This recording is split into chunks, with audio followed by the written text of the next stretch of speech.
Itu tadi ada selingan rakaman video, okey, hasil-hasil bumi, yang telah dieksploitasi dan diperkenalkan oleh British di tanah Melayu. Okey, kita masuk subtopik yang seterusnya, faktor kedatangan Barat. Adalah kena-mengena dengan video tadi kan? Okey, kenapa agaknya orang Barat ni nak datang di tanah Melayu? Okey, okey, untuk topik ni, untuk subtopik ni, dia ada 3 tau. Okey, ada pecahan. Okey, kenapa orang-orang Barat ni berminat untuk datang ke tanah Melayu? Ada 3. Okey, awak kena bahagikan antara 3 abad. Pertama, abad ke-16, abad ke-17 dan juga abad ke-19 dengan 20. Okey, sebab setiap abad ni berbeza kenapa mereka datang dan apa yang mereka nak. Okay, kita tengok Okey, kalau abad ke-16. Okey, abad ke-16 maksudnya waktu ni sekitar tahun 1500 lah. Kalau 1500 lebih kurang. Okey, 1500 masa ini adalah zaman-zaman Portugis lah. Okey, zaman Portugis yang datang di tanah Melayu, Melaka, Portugis. Okey, kenapa agaknya Portugis ni berminat untuk menguasai kita? Okey, satu benda pertama yang dia nak, of course ni rempah ratus. Okey, rempah ratus adalah main barang yang mereka mahukan. Apa barang-barang rempah ratus? Ialah hitam, kulit kayu manis. Awak dah belajar rempah ratus ni masa awak form 2 kan? Okey, kegunaannya, apa kelebihan rempah ratus ni? Boleh dalam masakan, boleh memanaskan badan, boleh mengawet, bahan pengawet juga. Okey, digunakan daripada bahan rempah ratus. Okey, waktu di Melaka, sebelum kedatangan Portugis ni, yang menguasai perdagangan rempah adalah pedagang-pedagang Islam. Okey, Barat nak. Okey, Portugis mahukan rempah ratus, tapi dia kena belilah dengan apa? Orang Islam kan? Jadi harga mungkinlah lebih tinggi. Okey, sekarang ni Portugis ni, Barat ni, kau boleh nak direct. Dia yang pegang, dia yang menguasai. Okey, itu salah satunya. Bahan lain daripada apa? Nak minyak wangi, emas, itu biasalah, perak, batu permata dan juga barangan-barangan dari China. Orang Eropah perlu mendapatkan barangan mewah dari China seperti teh, sutera dan tembikar. Dan barang-barang ini memang banyak terdapat di Kepulauan Melayu. Okey, kita lah. Okey, antara Kepulauan Melayunya masa itu terkenalnya of course lah Melaka. Okey, ini antara barang-barang yang nak. Okey. Okey, antara faktor lain masa abad ke-16 ni, dia nak apa? Okey, pusat pengumpulan barang. Okey, sebagai tukaran, negara China mahukan emas, perak. China pun datang ke Kepulauan Melayu, dia nakkan emas, dia pun nakkan rempah ratus, dia nak juga perak. Okey, dan ini semua banyak di tanah Melayu, di Kepulauan Melayu. Jadi di sini bertembunglah, Portugis nak barang Cina. Okey, Cina nak barang kita. Jadi mereka bertemu di mana? Di Kepulauan Melayu. Okey, dan juga tempat lah, dan barang-barang lain lah. Okey, itu sebabnya Melaka masa itu menjadi pusat apa? Entrepot. Semua barang ada. Tak perlu pergi ke China, tak perlu pergi ke India. You boleh dapat di mana? Di Melaka, dan adalah lagi pelabuhan-pelabuhan lain di sekitar Kepulauan Melayu. Okey, satu lagi. Kenapa mereka datang sini adalah kerana inginkan satu pelabuhan persinggahan untuk dia dapatkan bekalan makanan. Okey, untuk bekalan air bersih, dapat baiki kapal. Awak dah tahu dah, waktu ini, zaman ini masih lagi menggunakan kapal layar. Okey, mungkin kapal itu rosak waktu berlayar dekat angin monsun timur laut, angin monsun barat daya. Jadi di Melaka, salah satulah pelabuhan yang memang lengkap adanya tempat membaiki kapal. Okey, dan dah siap sebelum berlayar ke Canton. Diorang nak pergi ke mana? Canton. Canton hari ini ni Hong Kong. Okey. Okey. Next. Kenapa lagi? Salah satunya adalah untuk menyebarkan agama Kristian. Ini adalah dua. Abad ke-16 ni fokus dia adalah Spain dan juga Portugis lah.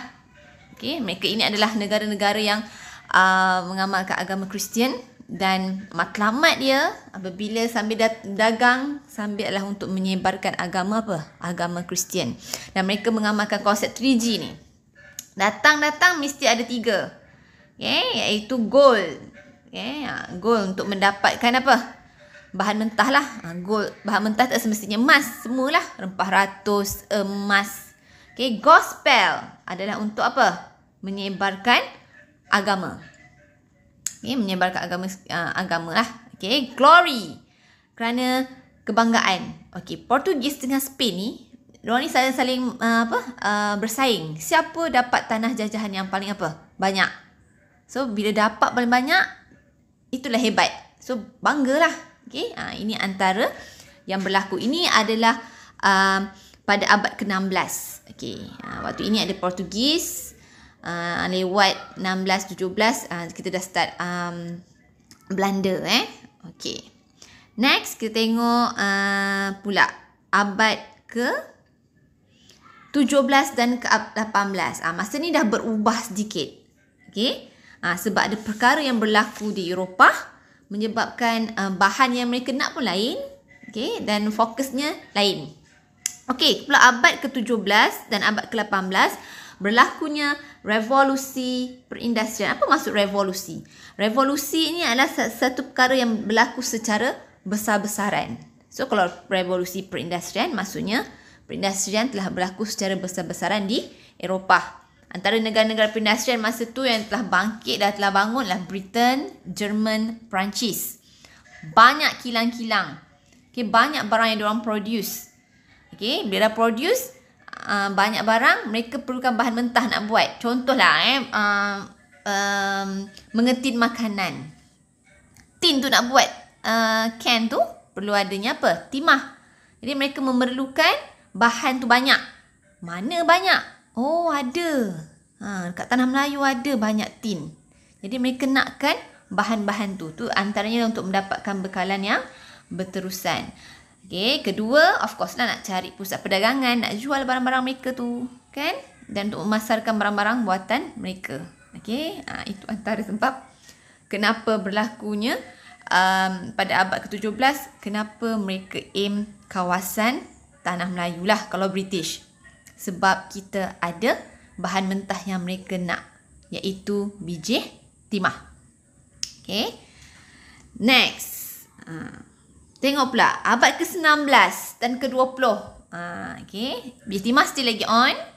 Tapi abad ke-19 ni ada berlaku lagi perubahan lagi. Tadi mungkin ada perindustrian mengetin makanan, kan? Kali ni dah berkembang. Mereka dah pandai buat kereta. Mereka dah pandai buat kereta. Jadi memerlukan bahan-bahan mentah yang bagi banyak. Salah satunya adalah kalau ada kereta, mesti nak buat tayar. Tayar pula diperbuat dari getah. Mana dapat getah? Masa tu getah banyak di Brazil. Di Brazil. Nanti awak akan tengok lepas ni, saya akan terangkan bagaimana ditanam pula getah tu daripada Brazil, dibawa pula ke Tanah Melayu, akhirnya ditanam di Tanah Melayu. Tanah Melayu pun ada getah sehingga hari ini. Ingat getah yang ada dekat Tanah Melayu ni bukan tanaman asli kita tau. Dulu tak ada getah. Getah ni berasal daripada Brazil. Tak ada pun getah kat Tanah Melayu ni. Yang membawa biji benih getah itu adalah siapa? British. Dia tanam kat sini supaya dia dapat supply barang banyak lagi. Dia dah berjaya conquer Tanah Melayu. Apa bahan kita nak? Kita nak getah banyak. Kita tanam getah kat Tanah Melayu. Dan kekayaan hasil bumi lain lah. Banyak hasil-hasil bumi lain yang ada di Tanah Melayu. Ada tebu, ada tembakau, padi, emas, petroleum, arang batu. Itu pun antara kenapalah mereka memang nak sangat di Tanah Melayu. Okay, kalau lepas tu industri mengetin, okay, mengetin makanan. Okay, biji timah kena banyak. Masih lagi, okay, harga biji timah juga melambung tinggi. Okay, pada tahun 1840-an, permintaan untuk biji timah di negeri-negeri bertambah dan dengan pesatnya. Dan inilah kenapa mereka nak sangat datang. Okay, nakkan bahan-bahan mentah. So, dari sini awak boleh tengok. Okay, lagi apa lagi penyebab? Ini dia, terusan Suez. Okay, salah satu faktor menyebabkan lagi cepat dan lagi mudah kenapa diorang suka datang. Salah satunya adalah pembukaan terusan Suez. Apa itu terusan Suez? Okay, terusan ni tali air. Sungai buatan manusia. Kita korek sendiri, kita buat sungai sendiri untuk laluan. Okey, kita tengok dulu laluan lama. Jalan orang Portugis dan juga orang Spain. Dulu lalu ikut sini. Okey, daripada Spain sinilah. Okey. Okey, ni Portugis datang dari sini, disinggah mana dulu? Afrika, the Cape Hope. Okey. Lepas sampai Afrika, dia stop dulu dekat India, kat Goa kalau Portugis tu. Lepas ke India, barulah sampai ke Melaka. Okey. Okay, kalau sama juga dengan Spain. Okey. Jalan sini pergi mana? Terus pergi ke area sinilah. Dia ke arah Filipina. Okey, ini laluan lama. So, di manakah terusan Suez?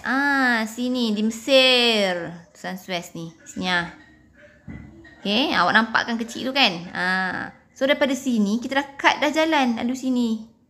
Dapat memendekkan lagi perjalanan. Terusan Suez ni dibuat oleh orang Perancis. Okey, namanya siapa? Ferdinand de Lesseps, jurutera yang membina terusan Suez ni. So, terusan Suez ni dapat memendekkan perjalanan antara timur ke barat. Tak adalah lama sangat macam dulu-dulu.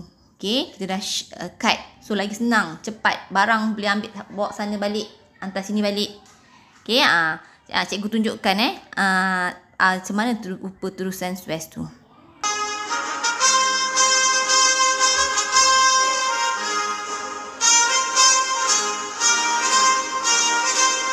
Gambaran sewaktu pembinaan terusan Suez tahun 1859.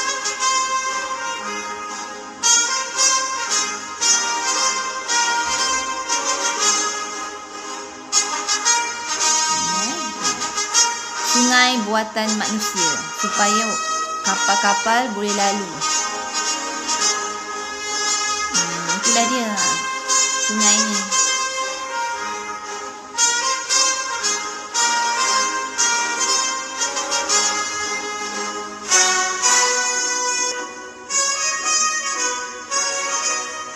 Ni moden dah.